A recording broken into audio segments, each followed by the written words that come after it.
Comment réagir quand une personne est méchante avec nous? Alors là, c'est un truc qui a changé la vie des personnes que j'accompagne, mais vraiment, parce que quand tu ne réalises pas ce premier point que je vais te donner dans quelques secondes, vraiment tu te fais embarquer, tu te fais mener en bateau par tout le monde et c'est terrible. Donc je vais te partager ce premier point, vraiment sois attentif parce que ça peut véritablement te changer la vie.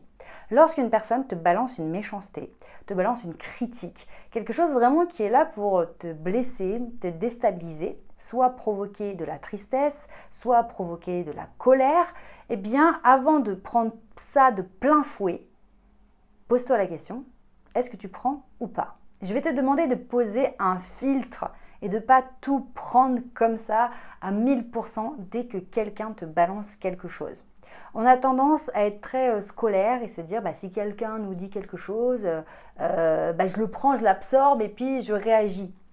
Mais non en fait, maintenant tu es une personne adulte, tu sais ce que tu vaux, notamment si tu es abonné à ma chaîne et que tu travailles avec moi, ton estime de toi, ta confiance en toi, etc., ta paix intérieure, tu te sens bien avec toi-même, tu sais ce que tu vaux, tu sais qui tu es, tu sais où tu vas. Et donc tu ne vas pas accepter tout ce qu'on te balance en pleine tête. C'est comme si les personnes passaient à côté de chez toi et décidaient de te balancer une poubelle. Ouais, tiens, allez, prends une poubelle. Et toi, tu dis, ah bah d'accord. Non, non, non, tu peux pas en fait. C'est pas possible. Tu peux pas être bien dans ta vie si à chaque fois que quelqu'un t'envoie quelque chose, tu le prends comme ça, tu l'embrasses comme ça et après, soit tu es super triste, tu es blessé, tu es anéanti, soit tu es super en colère, tu fais tout péter, tu perds tes moyens et tu te ridiculises ou tu fais tout, tu fais foirer tous tes plans. Non, c'est pas possible. Donc la première chose que je vais te demander de faire, c'est de filtrer les informations. Quand quelqu'un t'envoie quelque chose en pleine tête, au lieu de contre-attaquer tout de suite, ou d'être sur la défensive, ou de te justifier, ou de t'effondrer parce que tu es démoli, la personne t'a blessé, c'est horrible, tu vas prendre de la hauteur et tu vas poser une barrière. C'est pour cette raison que je prends l'image du jardin avec l'estime de soi dans la méthode STER, la méthode que j'ai développée pour t'aider à développer ton charisme et ton leadership, etc. à travers mes années d'expérience. J'ai énormément bossé sur moi et j'ai énormément aidé de personnes à bosser sur elles pour se sentir mieux, être plus crédible, plus impactante, plus charismatique et surtout mieux dans leur basket. Et à travers tout ça, on a créé au fur et à mesure en fait des outils et cette image du jardin, il y a ton jardin, c'est toi, je le développerai dans d'autres vidéos, donc abonne-toi bien à la chaîne si tu veux plus d'infos ou clique sur le lien sous cette vidéo si tu veux les informations concernant ma méthode, la méthode STER et donc à ce jardin, il y a cette barrière qui fait la limitation entre toi et les autres. Et donc quand quelqu'un te balance un truc par-dessus cette barrière, non, tu peux pas en fait tout prendre. Il faut que tu arrives à te dire, attends, est-ce que cette critique ou cette méchanceté, ce truc-là, ce qui m'envoie en pleine tête, est-ce que c'est justifié? Est-ce que j'ai fait quelque chose de mal qui fait qu'il réagit comme ça? Attends. En fait, on fait une pause, tu vois, quand je dis attends, on fait une pause, on analyse ce qu'on est en train de nous envoyer en pleine tête et on voit ce qu'on en fait. Quand quelqu'un te fait un cadeau, tu n'es pas obligé d'accepter ce cadeau. On ne te met pas le couteau sous la gorge pour que tu ouvres ce cadeau et que tu le prennes, que tu le gardes chez toi. Quand on t'offre un cadeau, tu le prends avec plaisir ou tu le prends pas. Eh bien là, c'est pareil, on te fait un cadeau. Est-ce que c'est un cadeau empoisonné ou est-ce que c'est quelque chose qui peut te servir? Parce qu'évidemment, on ne bascule pas dans la psychorigidité à ne plus accepter aucune critique. Si ces critiques sont constructives, etc., que c'est dans la bienveillance, bien sûr qu'on va prendre sur nous, on va faire taire un petit peu notre ego, on va faire preuve d'humilité, on va écouter et on va peut-être faire des ajustements, s'adapter, modifier nos comportements parce que c'est positif, parce que oui, on faisait peut-être quelque chose de pas terrible, on va faire mieux, ça d'accord.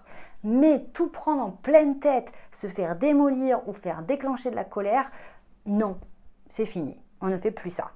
Donc, comment faire? Premier réflexe, repérer que quelque chose est en train d'arriver en pleine tête. Soit quelque chose de blessant, soit quelque chose qui va te mettre en colère.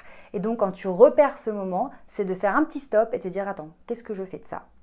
Maintenant, une fois que tu as fait ce premier stop, ce premier travail d'identification de ce qu'on est en train de t'envoyer en pleine tête, tu as fait ce stop, ça va être important que tu décryptes ce qui se passe. Dans la méthode STER que j'ai développée, il y a la première partie qui s'appelle la communication conscientisée, prendre conscience de notre communication parce qu'on est tout le temps en train de communiquer. Et il y a quelque chose qui s'appelle le décryptage 3D. Le décryptage 3D, c'est un outil que j'ai développé pour arriver à lire, à comprendre ce qui se passe. Et notamment dans cette situation précise, tu as besoin de comprendre pourquoi la personne te balance ça en pleine tête. Comprendre pourquoi elle fait ça va te permettre de désamorcer ta réaction, on va dire spontanée, viscérale, soit d'être démoli, d'être triste, soit d'être super énervé, de péter un câble tellement la colère est forte. Parce que quand tu comprends, pouf, ça déconstruit tout. Quand je parle de décrypter et de comprendre, pourquoi la personne essaye de te faire mal? Pourquoi elle te pique là où ça fait mal? Pourquoi elle appuie sur ta douleur? Pourquoi elle appuie sur un point faible chez toi? Pourquoi elle te pousse comme ça? Pourquoi elle essaye de te rabaisser? Si tu arrives à répondre à ce pourquoi, alors là, tu es le roi du monde.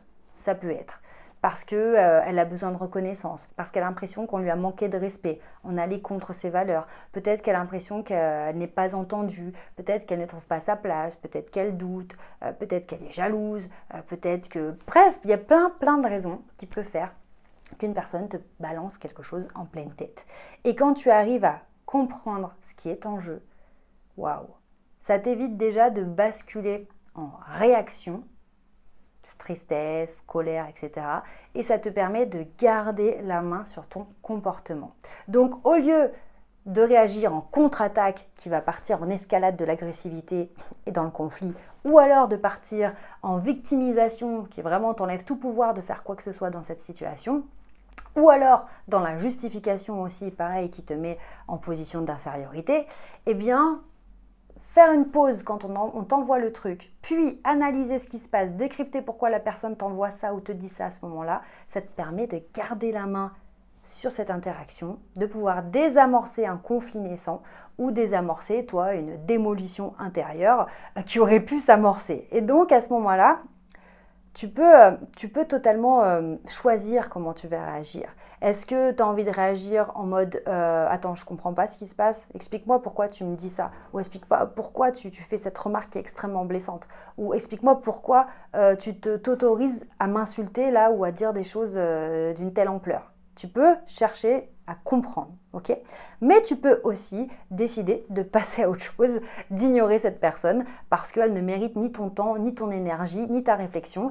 Tu vois que non, en fait, tu ne prends pas ça, en fait, tu décides de ne pas le prendre et tu décides de même pas t'y intéresser, tu passes à autre chose. Et donc là, on comprend que tu reprends le pouvoir grâce à cette analyse, en fait. Donc, c'est pas toujours simple à mettre en place parce qu'évidemment, quand quelqu'un nous balance un truc qui nous touche, qui nous rend soit triste, soit nous met en colère, on est dans une réaction instinctive, voire primitive, d'accord? Et donc, c'est très compliqué en 24 heures de changer ses comportements. Mais en revanche, prendre conscience qu'on a le droit et que c'est notre devoir de mettre une barrière et de mettre un filtre quand une personne nous balance quelque chose, ça va déjà dans un premier temps nous permettre de nous protéger. Mentalement, psychologiquement, émotionnellement, on se protège de tout ce que les gens pourraient nous balancer comme méchanceté. Et puis après, on décide de ce qu'on en fait. Et donc, qu'est-ce qu'on fait là? On se protège et on reprend le pouvoir. Et là, ça va changer énormément de choses dans ton quotidien. Je te donnerai plus d'infos, d'autres techniques dans d'autres vidéos parce que voilà, je ne peux pas surcharger mes vidéos tellement il y a des choses à faire ensemble. Donc si tu as envie d'en savoir plus, je t'invite vraiment à t'abonner à ma chaîne, aussi à prendre un rendez-vous pour avoir ton bilan personnalisé offert. Tu cliques sur le lien sous cette vidéo pour fixer ton rendez-vous et tu pourras échanger avec nous sur ta situation. Tu peux aussi accéder à mon programme gratuit Super Communicant. Tu t'inscris, pareil, le lien est sous la vidéo et on se retrouve très vite pour de nouvelles aventures et n'oublie jamais que tu mérites de réussir.